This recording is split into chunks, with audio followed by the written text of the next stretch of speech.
यहाँ सबैलाई हार्दिक टसिडेले लोसर टसिडेले र विशेष गरी यो आउने आगामी 12 मार्च 2025 को दिन यो वाङमा सुखे ग्राउन्ड यो अप्पर परिमा पर्छ र यहाँ चाहिँ शेर्पाहरूको महान चाड हैन ग्याल्पो लोसर सेलिब्रेसन भइरहेको छ र यस सेलिब्रेसनमा हाम्रा अति नै प्रिय अनि लोकप्रिय नेता हाम्रा सम्माननीय मुख्यमन्त्री ज्यू स्वयं पाल्नु हुँदैछ अनि सँगसँगै हाम्रा जति पनि हाम्रा मन्त्रीज्यूहरू हुनुहुन्छ अनि हाम्रा एमएलएस ज्यूहरू हुनुहुन्छ अनि जति पनि उच्च होदाका हाम्रा सबै पार्टीका लगायत सम्पूर्ण यहाँ पाल्नु हुँदैछ त्यसको लागि चाहिँ हाम्रो जति पनि हाम्रो समुदायको साथीभाइहरू हुनुहुन्छ अनि अन्य समुदायका जति पनि आदरणीय हाम्रा जनहरू हुनुहुन्छ यहाँ सबैलाई चाहिँ डेन्जोङ शेर्पा एसोसिएसन लगायत अर्गनाइजिङ कमिटीको तर्फबाट चाहिँ यहाँहरूलाई हार्दिक हामी स्वागत गर्न चाहन्छौँ। तपाईहरु आइदिनुस् र हाम्रो शेर्पाको यसमा चाहिँ भव्य रूपमा हाम्रो सांस्कृतिक कार्यक्रमहरू पनि रहेको छ। साथमा हाम्रो शेर्पाको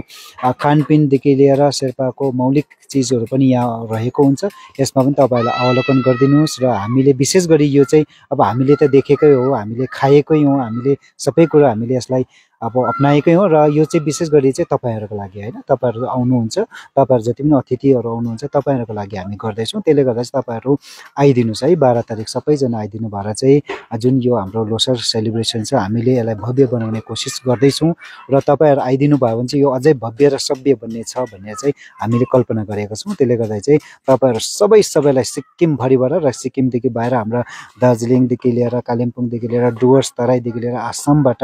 दिल्लीबाट पनि हाम्रो के अरे माननीय हाम्रा अतिथिहरू आउनुहुन्छ र त्यसले गर्दा चाहिँ तपाईहरु सबैलाई चाहिँ हामी यस कार्यक्रममा हार्दिक हामी स्वागत गर्न चाहन्छौँ। माननीय हाम्रा अध्यक्ष हैन सिक्किम विधानसभाको अध्यक्षज्यू पनि आउनु भएको थियो आज र उहाँ अस्तिदेखि नै हुनुहुन्छ र साथमा हाम्रो क्षेत्र विधायकज्यू उहाँ पनि अस्तिदेखि नै खटिरहनु भएको छ र यो कार्यक्रमलाई अझ भव्य र सभ्य बनाउन लागि हाम्रा चिफ प्याट्रन अनि प्याट्रन सर उहाँहरूद्वारा नै खटिरहनु भएको छ र यसमा अघि पनि उहाँहरूले डाइरेक्सन दिनु भएको छ यो कतिवटा कामहरू यो यसरी गर्नु भनेर यसलाई अझै भव्य चाहिँ राम्रो बनाउनु पर्छ भनेर उहाँहरू एकदमै लागि पर्नु भएको छ र विशेष रूपमा त हाम्रा सम्माननीय मुख्यमन्त्रीज्यूले यो जति पनि कम्युनिटीहरू छ हैन, जति पनि जातिमा फिजिएको कम्युनिटिजहरू छ यो हाम्रो एउटा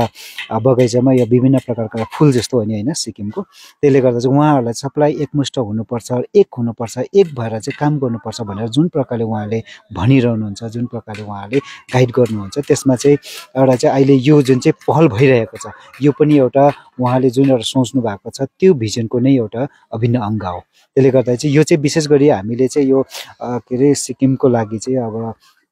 सुनौलो अनि समृद्ध सिक्किम बनाउनको लागि चाहिँ समर्पित यो एउटा कार्यक्रम हुनेछ।